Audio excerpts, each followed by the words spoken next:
कि भाई जो हमको अच्छा नहीं लगता हम उसको खुद ही उसका हिसाब करेंगे, कोई देश का कानून कुछ नहीं उसके सामने। तो पहले ये इल्तिजा मुफ्ती है, इनका बयान पहले सुनते हैं, देखते हैं क्या है। Deeply shocking and absurd that Jammu and Kashmir has police has filed an FIR knowing well that religious sentiments were deliberately hurt at Hazratbal Dargah yesterday। तो मैंने भी सुना है कि भाई दरगाहें तो इनके अलाउड नहीं होती, उसमें जाना भी नहीं चाहिए इनको, लेकिन ये फिर भी जाते हैं और उसकी जो भी, चलो ये प्रोसेस है जिसमें ये पत्थर लगा, जो भी लगा उस पे नेशनल एम्बेलम भी लगा, जिसकी वजह से इनको प्रॉब्लम है। अब दरगाह से प्रॉब्लम बताते हैं, लेकिन दरगाह फिर भी है, दरगाह में ही वो पत्थर भी लगा हुआ है जिसमें नेशनल एम्बेलम है। दूसरी बात, नेशनल एम्बेलम हमारा जो ये अशोक स्तंभ का होता है ना, जिसमें वो चार शेर, भाई वो नोटों पे भी होता है, वो भारत के नोटों पे भी होता है। नोट क्यों रखते हो अपने घरों में, फेंक क्यों नहीं देते उनको? वो क्या, चलो फेंकना नहीं भी है, क्या कभी उसके लिए कोई प्रोटेस्ट या उसके लिए कोई कोई पोस्ट डाली कि ये हमारे सेंटिमेंट्स हर्ट हो रहे हैं? इस मोहतरमा की बात कर रहा हूँ, ऐसे लोगों की बात कर रहा हूँ, क्योंकि मैंने मुफ्ती का भी बयान सुना, मैंने उमर अब्दुल्ला का भी बयान सुना, ये सब के सब वही बोल रहे हैं कि ये इस्लाम में हराम है, और उसी वजह से ये नीरज अत्री जी ने भी इसका जवाब दिया हुआ है। ये दोगलापन, ये वाकई दोगलापन ही है ये। इसमें ये ऐड करना चाह रहा हूँ भाई, नोट जो है वो भी उसके ऊपर भी, नोटों के ऊपर भी हमारा ये अशोक स्तंभ का जो शेर है ये बने होते हैं, अशोक चक्र बना होता है, उसको क्यों नहीं डिस्कार्ड कर देते? उसको क्यों नहीं बोलते भी तुम ये, मतलब यार कुछ भी जो है ना, वो रिलीजियस सेंटीमेंट बना लो। रिलीजियस सेंटीमेंट मतलब एक नेशनल एम्बलम है ये। नेशनल एम्बलम का मतलब कि जो तुम्हें एक आइडेंटिटी देता है कि तुम इस देश के वासी हो, और ये हम इस, ये हमारा चिन्ह है, as a Indian, as a भारतीय, ये हमारा चिन्ह है, इसका हम सम्मान करते हैं। नहीं, वो नहीं करना, सम्मान नहीं करना, बस इसको कहीं और जोड़ जोड़ के देखना है, ताकि जो है उसको एक मुद्दा बनाया जाए। ये सब मुद्दे बनाए जा रहे हैं भाई, क्योंकि मैं पहले भी कहता हूँ ये डीप स्टेट की चालें चली जा रही हैं, और उसकी जो कठपुतलियां भारत के अंदर बैठी हुई हैं, खूब पैसा फेंका जा रहा है भारत के अंदर। जो कठपुतलियां हैं, कोई पैसे के लिए कर रहा है, कोई सत्ता के लिए कर रहा है, ठीक है, ये सारा कुछ चल रहा है। अभी बताया जा रहा है कि राहुल गांधी मलेशिया में गया हुआ है, लंकावी द्वीप में, जहाँ पे ऐसी ही सीक्रेट मीटिंग्स होती हैं, कोई आए ना जाए, मतलब कि सीक्रेट मीटिंग यार तुम्हारे क्या व्हाइट हाउस के अंदर नहीं होती क्या? मतलब ड्रामेबाजी बनाई हुई है लोगों ने, लेकिन क्या है कि क्योंकि ये वाशिंगटन में जाएंगे, वहां जाएंगे व्हाइट हाउस के अंदर, तो पता चलेगा भाई ओए होए, ये तो नॉन स्टेट एक्टर्स भी यहाँ आ रहे हैं। तो नॉन स्टेट एक्टर्स के लिए वो सीक्रेट मीटिंग का एरिया है वो बनाया। नॉन स्टेट मीन्स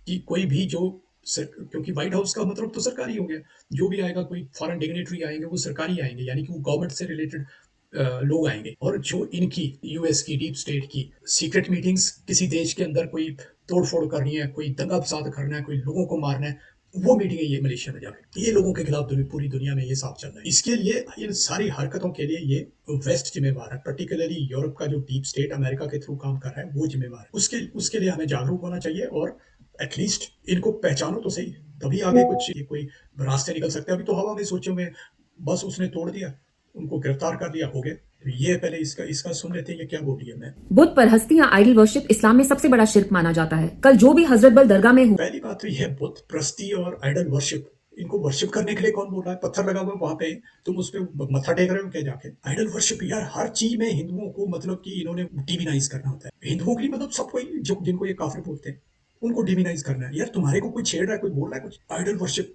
पत्थर लगा हुआ है एक इनॉग्रेशन का या जो भी तुम्हारा लगा हुआ है उस पर, कुछ भी तुमने उसको जला जलू दी थी, इन्हीं के भाइयों ने जलाई थी पहले, वो पाकिस्तान से आए हुए, वो ठीक था। उसको अब बनाया जा रहा है तो वो पत्थर लग गया उस पर, तो बस उससे प्रॉब्लम हुई इनको। क्या है यार ये?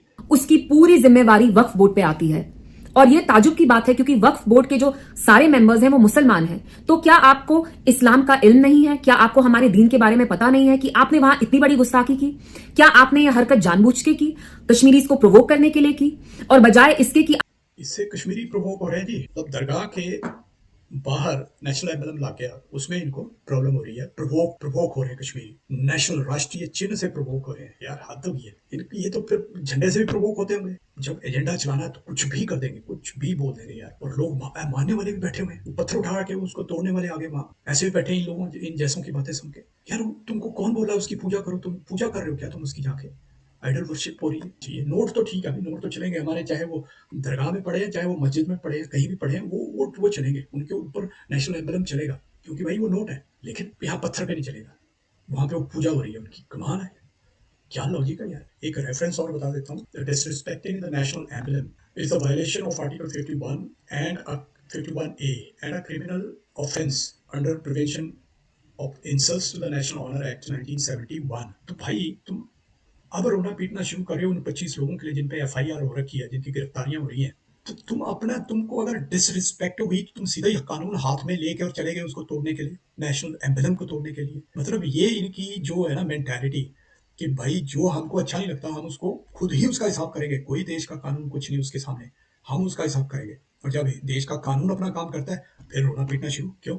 फिर क्यों रोना पीटना शुरू? कानून तो कानून है, देश के नागरिकों के लिए है। उस पे जो गलत काम करेगा, क्रिमिनल्स जो होंगे उनके खिलाफ कार्रवाई होगी, उनके खिलाफ कानून काम करेगा। अगर मतलब तुम्हारे सेंटिमेंट्स मान लो हर्ट भी हो रहे हैं, अरे कोई प्रोसेस भी तो होता है ना कानूनी। तुम कोई अदालत में चले जाओ यार, एक पत्थर लगा हुआ है उसके ऊपर एक वो बनी हुई है, मतलब सिंबल बना हुआ है, एक निशान बना हुआ है जिसको हम राष्ट्रीय चिन्ह बोलते हैं। वो चिन्ह बना हुआ है उस पत्थर के ऊपर। वो चिन्ह जो है उस पूरे पत्थर का एक पार्ट है, लेकिन उसको तोड़ा जा रहा है। क्यों? क्योंकि वो भारत की निशानी है। प्रॉब्लम यहाँ है, प्रॉब्लम ये नहीं है कि भी वो हर्ट कर रहा है किसी तरह के सेंटिमेंट्स। मुसलमानों को भी इनको समझने की जरूरत है। ये जो इनको भड़काने चल पड़ते हैं ना, भाई तुम्हारे नोट भी तो जेबों में, मस्जिद में और तुम्हारी दरगाहों में सब जगह होते हैं ना, उसका बहिष्कार क्यों नहीं किया तुमने आज तक? लेकिन नहीं, बस भड़काने का मौका चाहिए। ये थे मेरे विचार इस पूरे मामले में। आपको कैसे लगे कमेंट करके बताएं और वीडियो को लाइक शेयर कर दें तथा चैनल सब्सक्राइब कर दें। धन्यवाद। नमस्ते, टेक केयर।